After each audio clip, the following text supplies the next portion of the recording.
Beach તો તમે બહુ જોયા હશે, પણ બીચ પર ટેન્ટમાં રહેવાનું, જમવાનું, રાત્રે બોનફાયર અને મિત્રો સાથે જલસા કરવાના આનાથી જોરદાર જગ્યા તમે ક્યાંય નહીં જોઈ હોય. હા મિત્રો, આ જગ્યાનું નામ છે બેટ દ્વારકાનું પ્રખ્યાત અને સુપ્રસિદ્ધ ડોલ્ફિન એડવેન્ચર કેમ્પ, જેની વાઇબ તમને એટલી બેસ્ટ લાગશે ને કે અહીંયાથી ઘરે જવાનું મન નહીં થાય. હા બોસ, તમને અહીંયા ટેન્ટમાં ફેસિલિટી સાથે રહેવાનું, સવારનો પૌષ્ટિક નાસ્તો, પછી બીચ પર વોટર એક્ટિવિટીઝમાં speed boat ride, sofa boat ride, parasailing ride, ઘોડે સવારી અને એટીવી રાઇડ પણ કરી શકશો.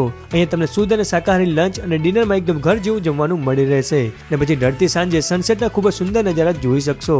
સાથે રેતીમાં રમવાની બેસ્ટ ગેમ વોલીબોલ પણ તમે અહીંયા એન્જોય કરી શકશો. બસ અહીંયા એક ટ્રી હાઉસ પણ છે, જ્યાંથી તમે સારા ફોટોસ પણ ક્લિક કરી શકશો અને સુંદર નજારા પણ માણી શકશો.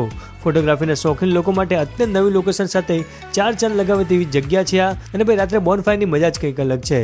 સાથે તમને લાઇટિંગ અને ડીજેમાં ડાન્સ કરવા માટેનું બધું સેટઅપ કરી આપશે. આ બેટ દ્વારકાની કેમ્પ સાઇટ પર તમને બધી જ સગવડ મળી જવાની છે. એટલે હવે દ્વારકા ફક્ત દ્વારકાધીશના દર્શન કરવા જ નહીં, પણ ડોલ્ફિન એડવેન્ચર કેમ્પમાં